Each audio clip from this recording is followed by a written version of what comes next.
Hey everyone, it's the Caveman here again. Today I wanted to talk to you about referencing, but not just referencing for your mix and the overall balance of your track, but actually referencing the arrangement of successful tracks in the same genre that you are writing in. Now, when you're referencing, the way that I think most people know is you bring a track in and you compare elements in the track, their loudness, how much of a frequency range they take up, their balance between other instruments, and those type of things, right? We're referencing the track to make sure that our mix sounds more like that kind of track. But referencing for arrangement is something that's super important, that I don't think a lot of people talk about. Referencing for arrangement means bringing in a track, more importantly, a successful track in the same genre and style that you're writing, and mapping out that track in terms of arrangement. So, where does it start? How does it build? How does it move through its sections? How many sections there are? And breaking those things down to help improve your arrangements, so you're not, so you can break out of that, oh, my track just feels like a loop, right? Because more often than not, successful tracks have a lot of changes, right? Their builds feel like a professional part, or an individual part, and their drops feel like an individual part. Sometimes I find earlier producers, they focus a lot like on the drop or the chorus, but then the verses and the breakdowns, or the bridges, they lack, and they don't feel as important as the main parts of the song. So when you're referencing for arrangement, it really helps you improve that. It really helps you break down, okay, like, in this song, every 8 bars, there is a significant change, or every 16 bars, there is a significant change. And, you can reference how detailed their breakdowns or their verses. It doesn't matter what genre you're in, this is always going to work. But it just helps you break that down and visually see. And then what you can do at the end of the day is, set your markers, and then delete the track, and then write your song to those markers. But before I go any further, let's break down what's happening here. So this is a track that I'm pretty much almost done, and I'm really happy with where it's going. Now, what I did was I bounced this track and I dropped it in as a full audio file over here. So it's the same track that we're going to be using in this referencing tutorial. When you're referencing, you obviously want to reference a successful track that isn't yours, whether it's a friend's, whether it's someone you look up to. But again, you want the song to be very similar in tonality, in style, BPM, obviously, and genre, obviously. Now, when you bring the track in, we're going to start with arrangement, and then we'll talk about referencing for mix purposes. But when you're bringing in for dropping a track in for arrangement, it doesn't really matter what you do. You just drop it in. You don't have to touch the song too much. You can leave it at its normal loudness, as long as you don't have anything, any limiters or anything pushing it on your master. Turn those off, so you don't get any crazy distortion artifacts. So what you want to do is drop the track in and just mark out and be as detailed as possible of every section. So if we break down what I have here, I got the start, which is, just a quick little swoop into the rest of the track. And then I have the intro, which is just some drums, a little bit of the main sound. Right, and we'll listen to more of the track later, but I just want to get through this. So we have the intro, then we have an intro build. So here's where we have snares start to come in and start to build, and a bunch of effects to build that tension. The snares as well, speeding up. Then we have our first break, so our first breakdown. So this is a little bit of just like a break between the drums, a way to introduce more tension, a way to introduce more of build, and then coming to the ultimate build of just adding in the drums that increase in intensity, loudness, and speed.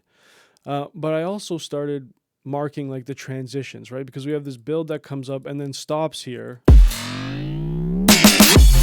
and goes into the drop. So the more detailed you can be when referencing the arrangement or marking down the arrangement, the more it'll benefit your track at the end of the day. So we can see if we look at the drops here, we have 4 sections of the drop. Now again, it's not something it's not the end all be all that you have to copy what's there. But if there's a song that, really flows well, and never feels like it has too much downtime or too much uptime, that's where you can really start to learn why their arrangements work so well, is by mapping everything out. So in here I have 4 drop sections. Basically we start a little simpler, we get a little more complex, a little switch up, and then making the switch up a little more intense, and then breaking into our second break. Now, whatever the genre is, whatever the arrangement is, it doesn't matter. It's just about marking down each section change. And I've also gone in and marked all the transitions, because, for example, we have the main rhythms and sounds going. So I have pretty much a couple bars between every section that most of the main rhythms and stuff drop out, and something comes in to segue us into the next session. And you'll see that a lot of songs do this, whether it's just dropping the drums away, whether it's adding in another sound. There's a bunch of different ways to do these transitions, but by marking them, when you start to go and produce your own track, you remember, okay, you know what, I should have something interesting here to switch to another. And again, for every genre, it's going to be slightly different. But me, primarily writing in house music, this is the way it works for me. So we have those sections, we mark them down. And again, be as detailed as you possibly can. I could have maybe even been a little more detailed. Maybe even writing notes helps you out. But if you're pretty comfortable with producing, just listening and these basic marks are more than enough to help you started on yours. So we come to the last transition into the breakdown. And again, the breakdown builds itself, but so even though the breakdown builds, I do have a second build here. So we have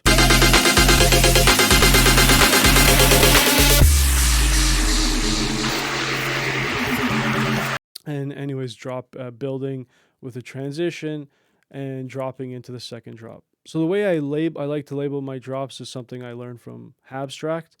Is this is drop 1. So drop 1 has 4 sections. So drop 1A, drop 1B, drop 1C, drop 1D. And again, just helps remind you that maybe you should have something changing, whether it's something small or drastic. That depends on the track you're listening to. If it's a techno track, maybe the only difference in 16 bars is like you add a new sound, and that's really all that changes. But in this more style of bass house, there's a lot more happening in these transitions. But referencing for arrangement is extremely important. It's going to help your arrangements grow. It's going to help you realize the weird things that people do. Like, for example, sometimes you'll see a drop go for the full 8 bars, but then you'll see a section where there's actually like maybe some vocals, or maybe that part that I have here. So you actually have the full 8 bars of drop, no transition point, but then you have a little transition point on the actual downbeat where the drop would have been, and the drop is delayed a bar or 2 bars. You see that happen. You do see that happen a lot in techno, and even in pop music, where it builds for a full 4-8 bars, and then you have a little section. So just having these visually laid out for you is going to help your track improve in terms of arrangement. Now, referencing for mix is a little different, but it's the same process as bringing in a track. So we have our track here, and if I copy and paste it here, it's obviously going to line up perfectly because it's the same track. But when you're referencing for mix, one of the first things you have to remember to do is to lower the volume of the master track. Now, the track that you're referencing is obviously mastered, right? And when it's mastered, it's going to be a lot louder than your track, is unmastered. So if we listen just quickly, we'll mute this guy to the drop without my mastering chain on it.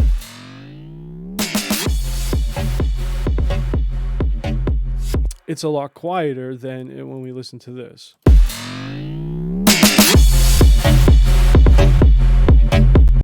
Right? And the reason why you always want to remember to bring the volume down is if you're comparing your song to a song that's louder, no matter what you do, that song will always sound better. Something to do with perceived loudness and how we perceive loudness. The louder something is, the better it sounds. That's, again, a whole nother video that I'll touch upon soon. What is loudness and, perceived loudness versus amplitude and things like that. But what you want to do is kind of figure out where your track is peaking or what the luffs of it are, whatever you're using to meter. Now, we could take a look at the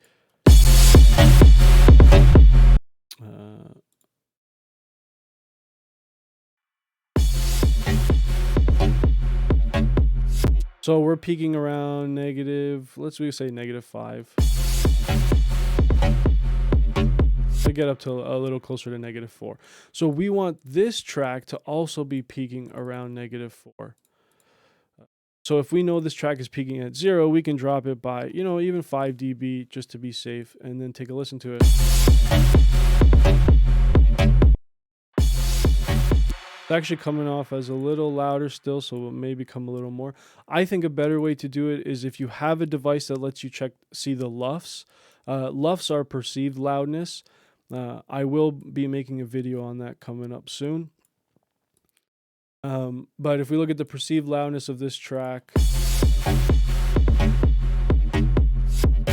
about -15 luffs, and when we listen to the master track, we're still at about a -11. So we want to come further down. It doesn't have to be perfect, but you want it to be in a place where they're relatively the same loudness, so you can make proper mix changes, and you're not always thinking that something sounds better just because it's louder. So that's closer. We can maybe just go down to -10.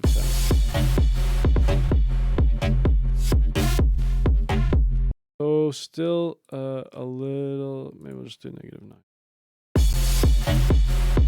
So pretty much spot on, both around -15 luffs.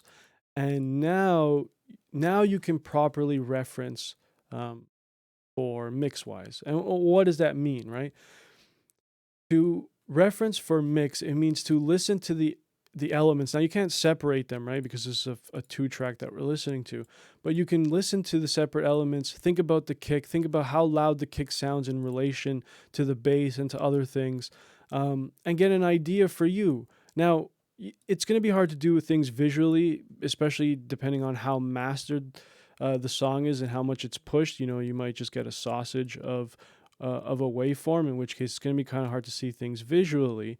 But by using your ears and comparing your track to the other track, you're going to be able to push your mix a lot further. Because at the end of the day, mixing comes down to it's obviously your ears, and your ears take a long time to get to a point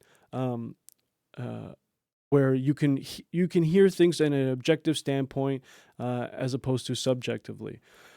But one of the biggest things that I see people struggle with when it comes to mixes is actually how they're listening to their tracks. So if you're not using open back headphones or studio orientated headphones, then there's a good chance that your headphones are coloring the sound that you're listening to. So you're not getting an accurate representation of what's actually in your DAW, because as it goes through the cables and into your headphones generally have an EQ curve, or what we call frequency response, which I'm going to make a video on that as well. But the frequency response, so how well it responds to certain frequencies, is going to be drastically different from headphone to headphone, especially when you're comparing consumer-based headphones or DJ headphones to open back studio quality headphones. So let's say you don't have the money to go out and purchase, a $500 pair of headphones. Referencing tracks helps you hear what properly mixed tracks sound like on your headphones. So it'll help you make decisions. Like if you, for example, tend to make your kicks too bassy because your headphones don't have enough bass response, or maybe they have too much bass response, so you're cutting a lot of the low end out, and then you play one of your tracks, play one of the reference tracks, and you realize that, like, oh, the kick is supposed to sound like super loud because of the way your headphones are amplifying those bass frequencies, or maybe your headphones are really bright, so you tend to make things darker. You tend to use EQs on a lot of your high synths to bring that down in volume. Well, if you reference a track that is properly mixed, you'll notice, actually, you know what? In my DAW on my headphones, those high frequencies do sound really loud. So you can make proper decisions and try to match your high frequencies to those high frequencies, your low frequencies to those low frequencies. And that's pretty much it for referencing. Referencing, you could go much further than I've gone today, but I wanted to keep this simple. I'm trying to focus more on simple, concise videos to start. And as I grow my channel, I'm going to start focusing on much more in-depth videos with editing and things like that. But I hope this video helped you. Reference as much as possible. Reference for mix, reference for arrangement, reference for style, reference for genre, reference for rhythm. Like if there's a song that's grooving in a way that you've never been able to make a song groove, bring that track in and take a look at the waveform and try to get an understanding of why things are grooving the way you can't get them to groove. So referencing, there's an endless amount of things to learn from referencing. Again, whether that's referencing for arrangement, referencing for mix, referencing for groove, referencing for style. All these things will help improve your productions at work and grow. I hope you guys enjoy this video, and I'll catch you on the next one.